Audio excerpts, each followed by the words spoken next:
हम अपने भाई से जल रहे हैं, आज हम अपने पड़ोसी से जल रहे हैं, अपने रिश्तेदारों से नफरत कर रहे हैं। माँ अपनी बेटी से नफरत कर रही है, बेटा अपने बाप से नफरत कर रहा है, बाप अपने बेटे से नफरत कर रहा है।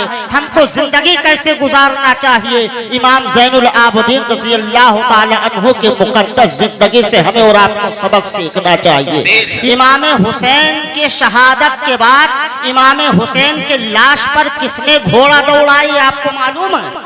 नहीं मालूम है। इमाम हुसैन के शहादत के बाद इमाम हुसैन के लाश पर जिस शख्स ने घोड़ा दौड़ाया उसका नाम मालिक बिन सिनान है। वही मालिक बिन सिनान एक दिन काबे का तवाफ कर रहा है। तो काबे का तवाफ करते करते इमाम ज़ैनुल आबिदीन से मुलाकात हो जाती है। मालिक बिन सिनान कहता है कि मुझे भूख लगी है, क्या मुझे खाना खिलाएंगे? मुझे प्यास लगी है, क्या मुझे पानी पिलाएंगे? क्या मुझे रहने के लिए जगह देंगे? इमाम ज़ैनुल आबिदीन ने कहा, हाँ, मैं तुम्हें खाना भी खिलाऊंगा, पानी भी पिलाऊंगा, रहने के लिए जगह भी दूंगा, चलो मेरे खेमे में। इमाम ज़ैनुल आबिदीन अपने खेमे में लेकर के आते हैं। किसको लेकर के आ रहे हैं? उसको लेकर के आ रहे हैं जिसने उनके बाबा जान के लाश पर घोड़े दौड़ाए थे। शहादत के बाद भी उनके लाश पर उसने रहम नहीं खाया। शहादत के बाद इमाम हुसैन के लाश पर घोड़े दौड़ाए।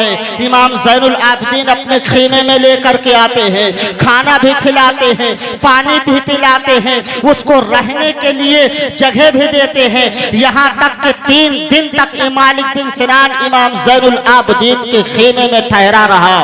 3 दिन तक ठहरा रहा। 3 दिन के बाद मालिक बिन सिनान कहता है, मैं अब जाना चाहता हूँ। इमाम ज़ैनुल आबिदीन ने कहा कि ठीक है, आप जा सकते हैं। जब वो शख्स जाने लगा तो इमाम ज़ैनुल आबिदीन ने पूछा कि रास्ते में कुछ खर्चा के लिए है कि नहीं है। इमाम ज़ैनुल आबिदीन अंदर जाते हैं, एक जो है दिरहमो दीनार की एक थैली लेकर के आते हैं, पोटकरी लेकर के आते हैं, मालिक बिन सिनान को देते हैं। और जब वो जाने लगता है तो इमाम ज़ैनुल आबिदीन पूछते हैं, किस चीज से जाओगे, कैसे जाओगे, पैदल जाओगे या किसी और चीज से जाओगे? तो मालिक बिन सिनान ने कहा, मेरे पास कोई सवारी नहीं है। मालिक बिन सिनान को इमाम ज़ैनुल आबिदीन ने अपना घोड़ा भी दे दिया।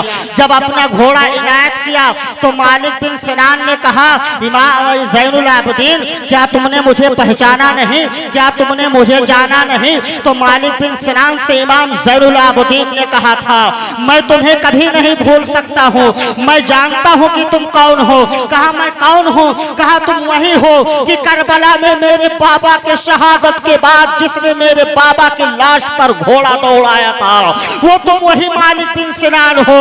मेरे बाबा के लाश पर जिसने रहम न खाया, शहादत के बाद मेरे बाबा के लाश पर जिसने तरस न खाया, वो वही तुम मालिक बिन सिनान हो। मैं तुम्हें अच्छी तरह पहचानता हूँ। मालिक बिन सिनान कहता है, फिर भी तुम मुझे 3 दिन से खाना खिला रहे हो, फिर भी मुझे तुम 3 दिन से पानी पिला रहे हो। मैं जा रहा हूँ तो अपना घोड़ा भी दे रहे हो, मैं जा रहा हूँ तो तुम दिरहमो दीनार की पुटकरी भी दे रहे हो। माजरा क्या है? तो इमाम ज़ैनुल आबिदीन ने जो सबक दिया था करबला जो है मक्के की सरजमीन पर, आज भी उम्मत मुहम्मदिया के लिए दर्स है। अगर इस वाक़या को अपनी जिंदगी में नमूने अमल बना लोगे तो इंशाअल्लाह तुम्हारी दुनिया भी बेहतर हो जाएगी और आखिरत भी बेहतर हो जाएगी। इमाम ज़ैनुल आबिदीन से मालिक बिन सिनान कहता है कि जानते आखिर माजरा क्या है कि तुम 3 दिन से मुझे खाना भी खिला रहे हो, पानी भी पिला रहे हो, और मैं जा रहा हूँ तो अपना घोड़ा भी दे रहे हो, और मैं जा रहा हूँ तो तुम दिरहमो दीनार की थैली भी दे रहे हो। तो इमाम ज़ैनुल आबिदीन ने कहा कि जो तुमने करबला में निभाया था वो तुम्हारे माँ बाप की दी हुई तालीम थी, और जो मैं आज मक्के में निभा रहा हूँ वो मेरे नाना मुस्तफा अलैहिस्सलाम की दी हुई तालीम। वाह वाह वाह, जिंदाबाद। नारे तकबीर, नारे रिसालत, जश्न ईद मिलादुन नबी, मसलके आला हजरत हाफिज वकारी मोहम्मद सिराज खान साहब किबला, उलमाए अहले सुन्नत। नारे तकबीर, नारे रिसालत, सुभान अल्लाह सुभान अल्लाह। जो तुमने करबला में निभाया था वो तुम्हारे माँ बाप की दी हुई तालीम थी। आज जो मैं मक्का में निभा रहा हूँ मेरे नाना मुस्तफा अलैहिस्सलाम की दी हुई तालीम है और मेरे नाना का ये तरीका है, मेरे नाना की ये सुन्नत है कि जब कोई मेहमान घर से जाया करता है तो उसे खाली हाथ नहीं भेजा करते हैं, बल्कि कुछ ना कुछ तोहफा दे करके भेजा करते हैं। सुभान अल्लाह, सुभान अल्लाह, कुछ तोहफा दे करके भेजा करते हैं। तो अजीजों, मेरे दोस्तों, आज वो इमाम ज़ैनुल आबिदीन है, हमें सबक दे रहे हैं कि उनके बाप की लाश पर घोड़ा भी दौड़ाया तो तब भी खाना खिला रहे हैं, उसे पानी पिला रहे हैं, ठहरने के लिए जगह दे रहे हैं। ऐ मेरे अजीजों, ऐ मेरे दोस्तों, आप क्या सबक हासिल करना चाहते हो? किसके किरदार पर आप अमल कर रहे हो? किसका तरीका अपना रहे हो?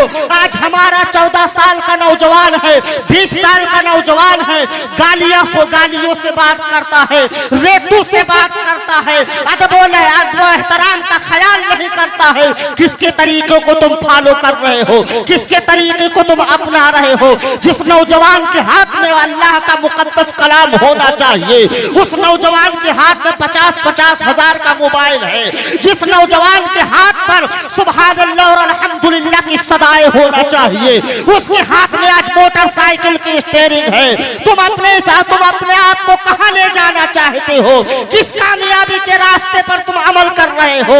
अरे जिस कौम के हाथ में कुरान होना चाहिए, उस कौम के हाथ में आज मोबाइल और मोटरसाइकिल की स्टीयरिंग है। अगर तुम कामयाब होना चाहते हो तो दुनियादार के कदमों में मत जाओ, बल्कि अल्लाह के मुकद्दस घर में जाओ, अल्लाह के मुकद्दस घर में जाओ, सजदा रेज़ हो जाओ, अपने गुनाहों से माफी मांगो। अल्लाह ताला तुम्हारी दुनिया भी बेहतर फरमा देगा और आखिरत में बेहतर फरमा देगा। सुभान अल्लाह, सुभान अल्लाह, जिंदाबाद।